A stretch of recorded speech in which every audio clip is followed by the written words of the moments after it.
Well, hello everyone, and here we are just about to launch our new social justice programme for 2025, and this year we're focusing on modern slavery, and we're delighted that as part of this year we're partnering with a charity called Hestia. Hestia used to be very local to the cathedral. They're fairly local now, but just moved offices a little further away. And I'm delighted that I'm joined by the Chief Executive of Hestia, Patrick Ryan, who's agreed to have a little conversation with me to help you understand what we're talking about this year when we're talking about modern slavery. So Patrick, hello. Hello. And welcome. It's great to have you here. And you've been at Hestia for nearly 23 years? Nearly 23 years, yes. So you must enjoy it. I love it. I mean, I've been very fortunate to come into an organisation which is and remains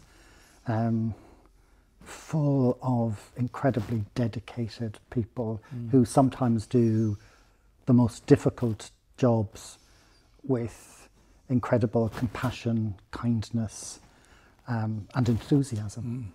So tell us about Hestia. What is it? What do you do? So, as you said, we're a charity working primarily in London and the South East, though we also have a number of national projects as well.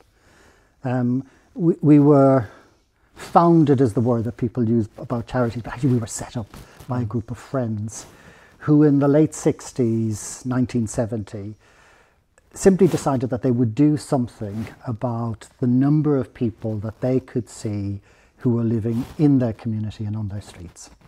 And they started with what seems to me to be one of the most ordinary and human responses is they brought soup and sandwiches.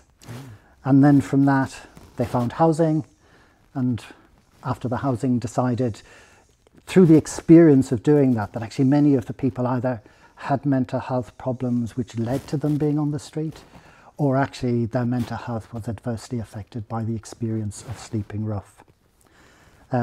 We have, and I thought you'd be interested to know this, we've actually got strong links. We're not an Anglican Church foundation, but we've got strong links. So when I joined the organisation all those years ago, one of our trustees was a man called Murray Grant, who was an Anglican vicar. My predecessor but one was an Anglican vicar, a man called Michael Keeling, who famously in the kind of folklore of Hestia opened up his vicarage in the, I guess it would have been the early 80s, to men mostly who were affected by the HIV and AIDS crisis. Right. And then some years ago we partnered with St John's in Paddington, also around some HIV services. Hestia, for any of your listeners who are Greek scholars or pub quiz enthusiasts, is the goddess of the home, which for most of us is a place of safety and welcome. You know, are really important things to have in our lives. Over the Christmas I was lucky enough to read Stephen Fry's, one of his Greek tales, and he spoke a lot about hospitality and the way in which hospitality and a place of welcome was such a, I guess, a key ingredient of that society and culture, and hospitality to the stranger in particular, the way in which the stranger would be guaranteed a welcome. We support adults and children who are at a point of their lives where there is a crisis, where there's some vulnerability, or where there's a trauma that they are seeking to recover from. For us, recovery is about three things, very ordinary things: safety, hope, and purpose, which I guess are things that we all want in our lives, and we see our work very much to support those who come to use our services to either recover or to find safety, hope, and purpose. And last year we supported 20,000 adults and children to do that. Really? We do it in various ways. For example, we have a network of what we know as recovery or crisis cafes across London. We've got 10 of them. And they're open in the evenings and the weekends when other services tend to be shut and unavailable. Yeah. And that's 365 days a year. And that's for anybody who finds themselves struggling with mental health. We don't need to know anything about somebody. They can walk through the door and frequently, and I would say at the moment every night, someone will walk through the door of one of those recovery cafes who is very actively feeling suicidal. Right. We also have a network of domestic abuse refuges across London, so we've got 30 refuges, again for women and children who are fleeing domestic abuse. Nationally, we have a partnership with banks and pharmacies, HSBC, TSB and Boots, for example, where we provide through them and in partnership with them what we know as safe spaces. So a victim of domestic abuse can go into a branch of HSBC or Boots and ask to use a safe space. It's a national programme and we have about 6,000 of those across the country. And we have 10 in Southwark, so 10 of those safe spaces are not far from here. And we also provide housing and support for adults, men and women, either leaving hospital after a long stay or leaving prison. I know today we're here to talk about modern slavery, and that's the other significant part of our work. We know it as modern day slavery, and we've been doing that work since 2011. And in those intervening years, we've supported 7,000 adults. At the moment, every day, we're working with about 1,500 people. And 34 of those, right at this moment, are living here in Southwark. Oh, right, gosh. So, I mean, it's a bit of an umbrella term, isn't it? Modern day slavery. So, can you help our listeners understand what we are talking about, the different shapes that this abuse takes? Sure. You're right, it is an umbrella term. And what I might do is I might talk about it both in terms of what we know nationally, what we know in London, and maybe a little bit about what we know about Southwark. Yeah, great. So the estimates, there's a global index, suggests that there are around 120, 122,000 victims of slavery across the UK. We know that in the last 5 years, 70,000 people were identified or came forward to say that both that they were a victim of slavery and that they wanted support. And 50,000 of that 70,000 presented strong enough cases to merit the authorities to provide support to them. We also know there's another cohort of people who come forward or are put forward by what we know as first responders, typically the police, or it might be a local authority, who, for whatever reason, don't want support, but nonetheless are identified as a probable victim of slavery. 2/3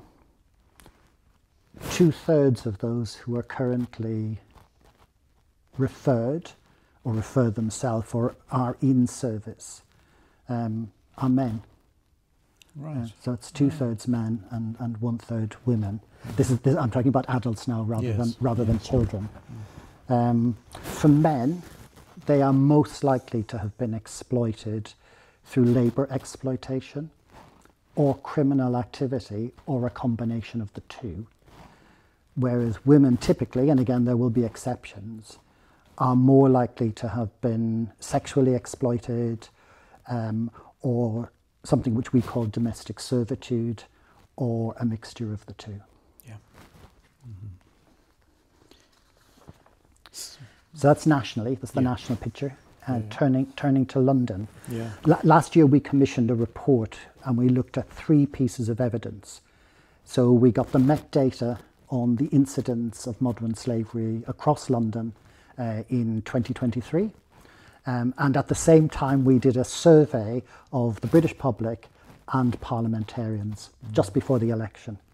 And what we discovered, based on police data, is that modern slavery is happening, has been identified by the police in every single one of London's local authorities.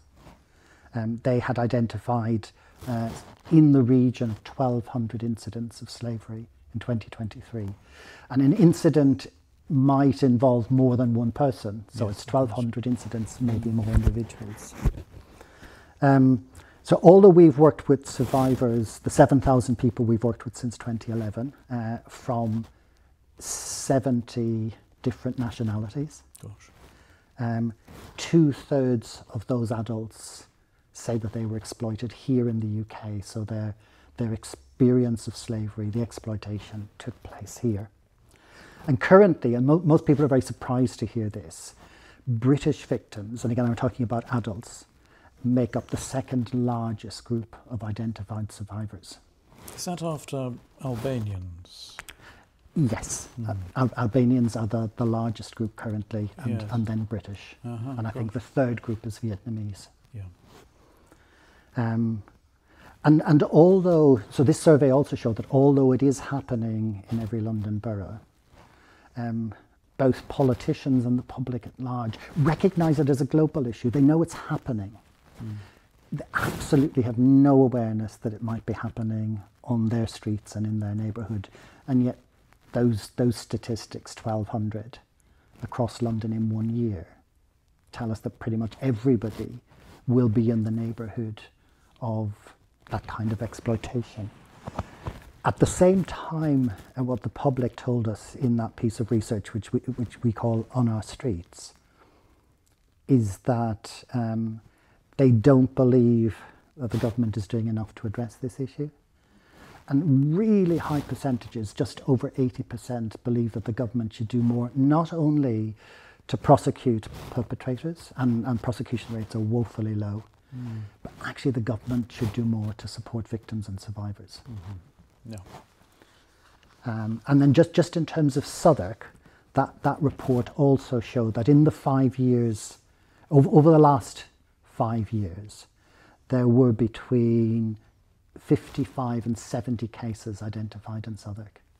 And as I said, currently we're working with 34 victims. I had a look at the stats yesterday, and 19 of the 34 were exploited. It was labour exploitation. So I didn't get the gender, but we can assume it was mostly men. Yeah. Yeah. Yeah, gosh.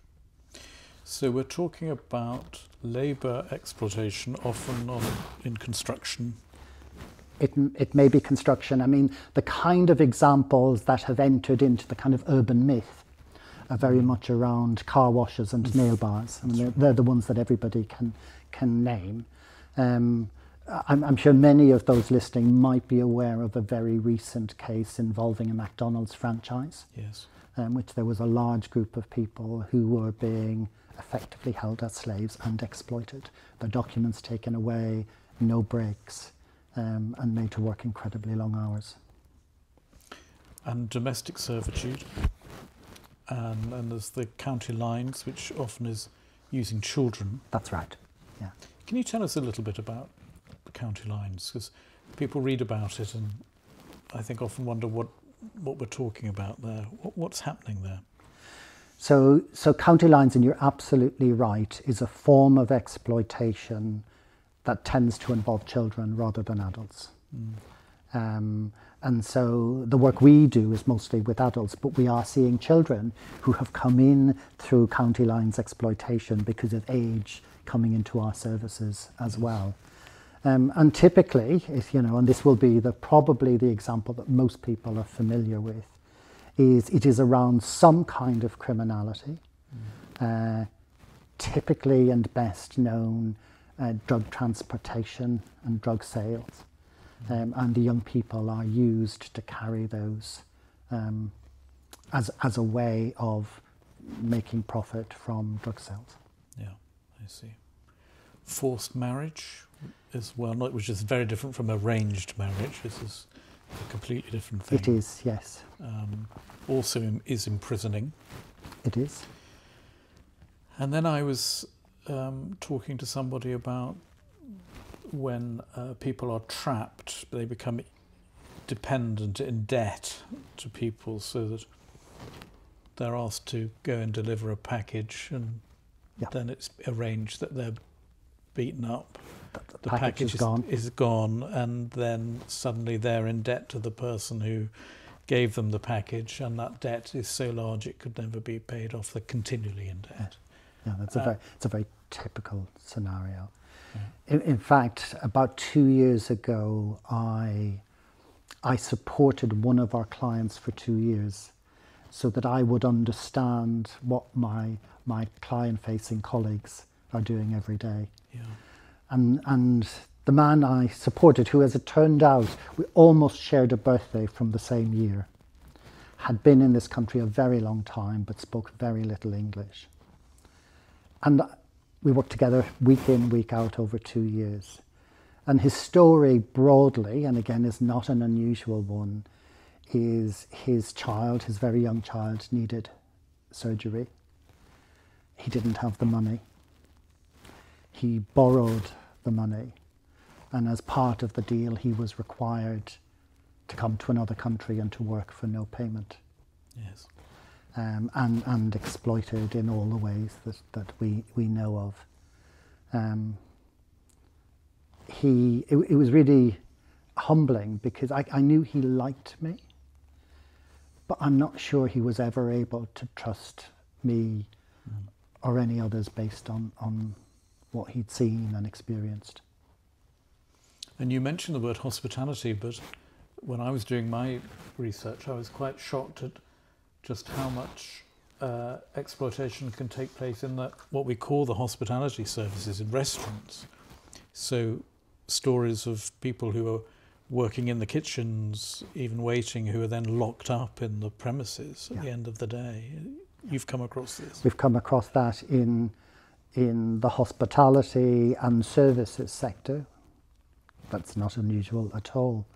But we've even come across it in the care sector, where care providers have, it's all the usual things. It's somehow get a hold on somebody, take away their documents.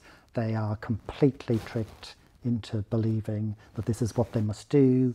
They're typically told that if they go to any of the authorities, they won't be believed, that they will be in trouble, and that will have dire consequences for them. I mean, fear is something that is created, isn't it, and used in this area. I mean, you're dealing with people's deep fear and suspicions and building on that. Yeah. I mean, I don't think we can exaggerate how frightened people can become. The example I've always given, or I've given in recent years, because I think we will all recognise this. Can you remember in the early days of the lockdown and COVID, and getting into the shopping, the only places we could go were the shops or the pharmacies, and getting into the queue for Tesco's, and somebody coughing or speaking loudly even very close to you, the kind of fear that could evoke. Now imagine that you were living like that all of the time because of the experiences you have, because of what you've been told will happen if you tell anybody, if you have a conversation, if you make a friendship, if you ask for help. So your entire nervous system is one which is braced for attack. And that COVID analogy for me is always one that just helps to bring to life what it can be like. You don't know what's going to happen. Yeah. You have no control, no say. And then, as you've mentioned, there is the sexual exploitation, quite often of young women. Yes. Who are brought to this country under false pretenses, being told they're going to be maids or house help or something. I mean, that's one way in which it happens. The other is believing, in fact, that it is a young woman's boyfriend, that she's actually in a relationship with this man. I see. And that she is going, to have this new exciting start in a different country. With him, they're going to do this together. And then to arrive, and at the moment of arrival, to have her documents taken probably to be passed to somebody else for that man to disappear immediately, or to have arranged the travel so they don't travel together. So, alongside the terror of what's happening, there is the crushing disappointment in the relationship that somebody believed was going to be their relationship of love for the rest of their lives. So completely tricked. Yeah. And then there's also organ harvesting, which is perhaps not such a big issue here, but certainly is across the world. Yes. That falls under the definition of modern slavery. It's not something that we tend to see a lot of here in the UK. No, that's not to say it never happens, but we haven't seen incidents. So this is when people are in some sort of debt and then pay back by some kidney or... Yes, it might be either being in debt and therefore paying back, or actually taking on the debt, taking on the loan in exchange for an organ. I see, yes. Gosh, this is a tough subject to talk about, isn't it? But so important for us to, recognise that this, as you say, is happening in our locality, and you've mentioned this is happening in Southwark as we speak. Yeah. It is difficult to speak about. And one of the things that I've struggled with, since 2011, since we opened our first safe house for survivors, is actually how do you talk about something which is so brutal, but with respect for the survivors? How do you actually manage to do that?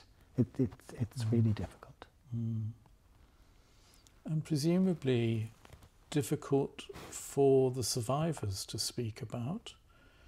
Talking must be difficult, not only because people are traumatised, but because they don't know who they can trust, who will believe them, or whether they're going to fall into yet another person's power over their lives. Is this something you find in your work? That is a given.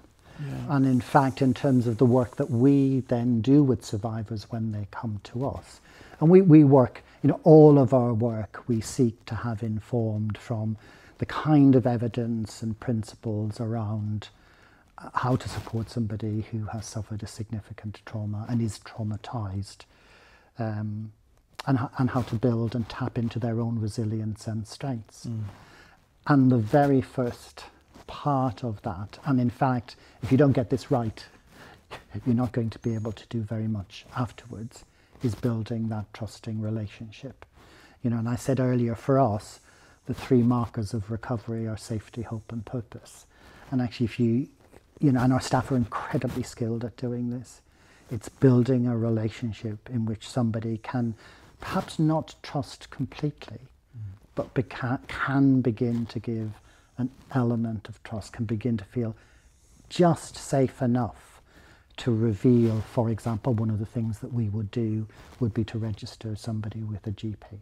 Yeah. So we see people come in every day who may have significant physical injuries as a result of their exploitation, who will never have been near a medical profession. We not untypically, and we did a report on this several years ago, see young women coming in who are in the later stages of pregnancy, and the pregnancy as a result of the exploitation, never having seen a medical professional.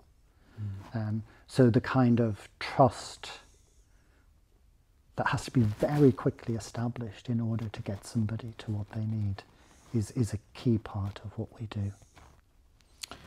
And we've been delighted to partner with you a little bit recently with workshops that we're beginning with some of the people that you're working with. I went down and met some of them the other day, and it was wonderful to meet them, and I found it very moving actually to see them together. Yeah. And we're doing more of that with you, and that's a happy thing. Yeah, and I would say that the kindest, most courageous people that I have met in my my working life are survivors of slavery. Really? Mm. And two examples that I might give in terms of kindness. Again, COVID, I clearly still remember this. You know, going out to have a meeting with this man whom I was supporting. And he was concerned for me that I had to travel on the tube to go and see him, and he had nothing. He was living in real destitution, and yet his concern was for me. And then the second piece that survivors tell us over and over again is they want to give back. You know, they really want to contribute. They want to say thank you for the little that they've had. Yeah, it's truly remarkable. In addition to that, and I know it's part of the work that we'll be doing with you as well, is for the last 7 or 8 years, we have, because many of these survivors are incredibly gifted, skilled people with all sorts of talents. And one of the things that we have done, as I said, over the last 7 or 8 years, is to have this significant, well, it has become for us a very significant art exhibition across the whole of London. And that, of course, is the exhibition that we're also going to have on display at the cathedral. I mean, a big thank you to Network Rail, who partner with us in this, because they make it possible for the exhibition to be on display in some of the mainline stations across London. And to Westminster Council as well, because they make it possible to have the display at Trafalgar Square. But also, and this has been one of the highlights of my career, 2 years ago they made it possible for the artwork in the presence of survivors, so with survivors present, to have the artwork displayed at Piccadilly Lights. And honestly, to see survivors looking up at work that they had created, one of the most moving moments ever. And I'm hoping that we're going to have some art by survivors also in our cafe at some point in the year as well, which will be great. Yeah, it'll be fantastic. And that exhibition now, so as well as celebrating those talents and the creativity of survivors, also has the potential, because of the places in which we are able to display it, to reach up to 7 million Londoners. Because I think, you know, going back to that piece of research, people do not know that it's happening in their streets. And so the exhibition has kind of two functions. It's to celebrate creativity, but also to raise awareness. Last year we were also able to have the exhibition on display in Portcullis House for a month, sponsored by Theresa May.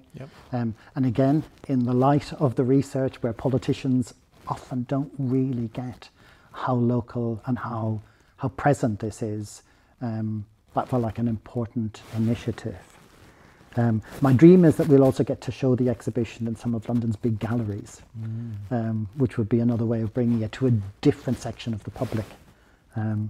Because the artists really are incredibly talented. Yeah, well, we're sitting virtually next to the Tate as we speak, so maybe we need to go and knock on their door. Maybe we should. I mean, this is a great partnership that we're undertaking here, and one of the things we've made a commitment to is to, on some Saturdays throughout the year, make sure that we have stalls where people will be engaging with our visitors, particularly through the summer, to get them aware of this subject more. And we're working both with you but also with Southwark Against Modern Slavery, who will volunteer some of those stalls. So that awareness building with not only with our own community, because we are doing a little bit of training, thanks to you as well, with our own people, our staff and our volunteers and congregation, but also with our many visitors. And that seems to me to be a really important part of what we're doing together. Help me though, and help our listeners. I mean, one of the inevitable questions is, okay, this is awful, this is a great abuse of human dignity, it's getting me worked up. What can I do? And I suppose one of the answers to that is, well, increase your awareness. So what signs can we be looking out for as ordinary people, as it were? So I can talk you through some of those now, but actually if you go and look on the Hestia website, there is an amazing piece on our website which would help somebody to spot the signs. But they are some, when you reflect and stand back, they become very obvious. And it is having that curiosity about, when I go to, let's take a restaurant, let's take that as an example. I notice that the same person is always on duty. They're never not there. They seem very subdued. They don't engage. They might be poorly dressed. They might seem frightened. They might be easily taken aback. Just some of those very ordinary things. Having the awareness that slavery is happening in every neighbourhood in London might help you to be curious and to ask the question. But I would say have a look on our website, hestia.org. Right, I'm sure we will. I mean, the other thing, of course, there's an enormous amount of construction going on in Southwark at the moment. Everywhere you go, you come across another work site. But there you might be looking out, would you, for people who are working but they're not properly equipped. So they haven't got the proper clothing or the hat, or they look as if they're being carted away at the end in a vehicle. Are these the sort of things? Can I say, Mark, that I take my hat off to my team who did the training very recently, because you've got it completely nailed. Those would be the things. If it looks odd, it probably is odd, and this is a possible reason why. Yeah. And also, I was talking to some of our welcomers who'd been on the training, and they were saying sometimes you do see a woman who looks to be rather silent with a man who looks a bit shifty and controlling, and she doesn't seem to have any freedom in this relationship. And we do sometimes have a sort of sixth sense, don't we, that something isn't right here. Now, okay, so we tune our awareness up a bit better, but then what do you do if you do have a concern?